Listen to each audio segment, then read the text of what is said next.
Bonjour à tous, salut Tony. Salut Max, on est de retour pour une recette sucrée. Quel est le programme aujourd'hui? Très sucré. Parce que je vois qu'il n'y a pas beaucoup d'ingrédients, déjà je suis étonné. Oui, bah écoute, aujourd'hui je te propose des tartelettes au caramel. Ah, c'est pour ça, on a donc que la présence de sucre. Oui, voilà, le caramel essentiellement. Et bon, la pâte sablée, on vous met le lien de notre pâte sablée qui est excellente. Sinon, comme d'habitude, si vous n'avez pas le temps, vous achetez une pâte toute prête. Donc une pâte sablée, ça va représenter 4-5 tartelettes à peu près. Plus, hein. Ensuite, pour les ingrédients, pour notre caramel, on va utiliser 150 g de sucre, 50 g de beurre coupé en dés, de la crème fraîche 70 g, qui équivaut à peu près à 2 cuillères à soupe. Alors un tout petit peu de sel, donc soit vous avez du beurre demi-sel. Voilà, si vous avez du beurre doux, ben écoutez, on va simplement rajouter une petite pincée. C'est ce qui va donner ce petit goût supplémentaire à notre caramel et ça sera délicieux. Donc ce qu'on fait. Donc c'est une recette facile et rapide. Bah écoute, si la pâte est déjà prête, oui, on va dire effectivement, il n'y aura que le caramel à faire. Sinon, ça sera légèrement plus long. Par contre, le résultat sera toujours meilleur. Quand c'est maison, c'est toujours meilleur. Non, mais c'est ce qu'on préconise sur la chaîne. On a une belle pâte sablée. Donc, ce qu'on a fait, on a préchauffé le four pour pas perdre de temps. Et on va faire cuire déjà dans à combien? 200. 200 pendant 10 minutes au moins. Pour le préchauffage, oui, selon les fours. Il y en a que c'est très rapide, en 5 minutes ça chauffe. Mais c'est vrai qu'en général, c'est 7-8 minutes à peu près. Allez, c'est parti. On démarre tout de suite avec. Voilà, donc comme je t'ai dit, on va faire cuire nos fonds de tarte une quinzaine de minutes environ. Et puis on passe à l'étape suivante, notre caramel. Allez, c'est parti. Allez, pendant que nos fonds de tarte sont en train de cuire, on va passer au caramel.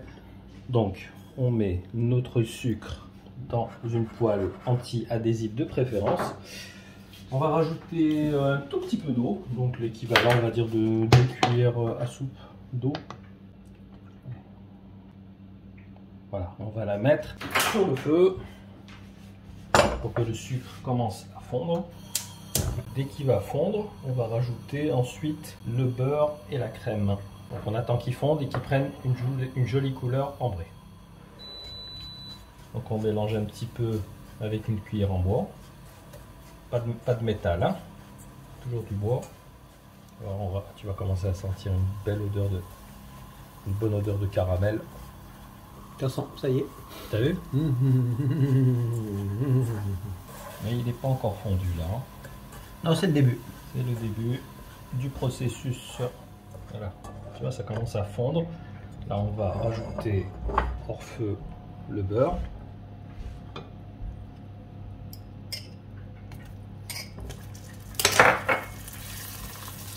On le fait bien fondre. Attention aux éclaboussures parce que c'est très chaud. Hein. Alors je m'en vais. Éloigne-toi. Je vais faire un zoom.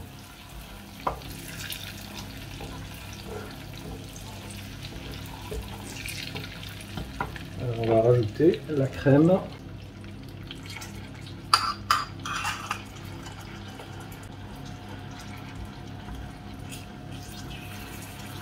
Dès qu'elles font bien, on va remettre sur le feu.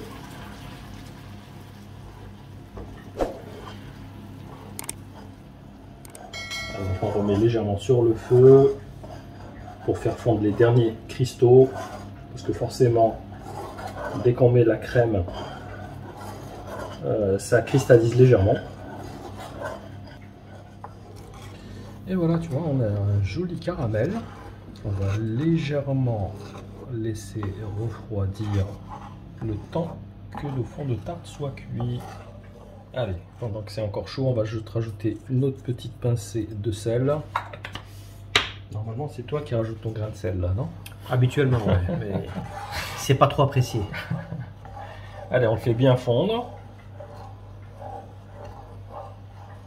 Et c'est bon.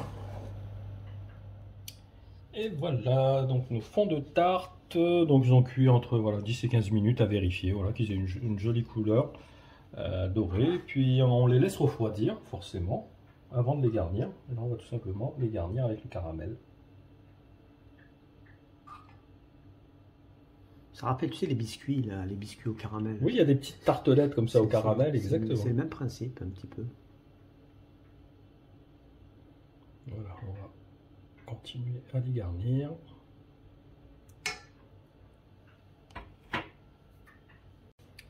Voilà, donc ça nous fait 5 bonnes tartelettes. Il en reste un petit peu.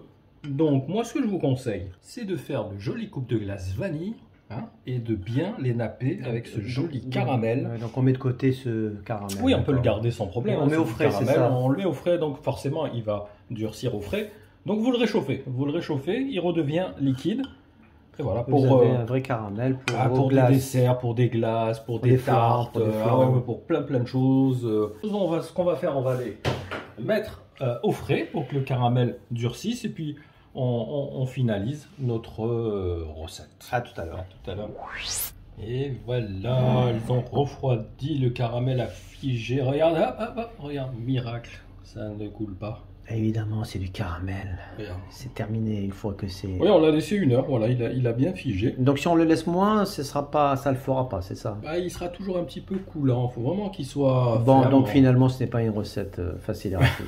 Facile, oui. Rapide, non. Oui, moi je pense que c'est une belle recette qui ressemble d'ailleurs à une... Oui, alors, voilà, exactement. Si vous les faites dans des petits moules comme ça, bah, ça sera exactement les petites tartelettes de bonne maman. Ça, c'est la version fait maison. Fait maison qui est donc, qui est nettement meilleur. Un beau petit goûter de 4 heures, ça me paraît être parfait. Alors, pas plus d'une tartelette, c'est très calorique. On n'en peut pas.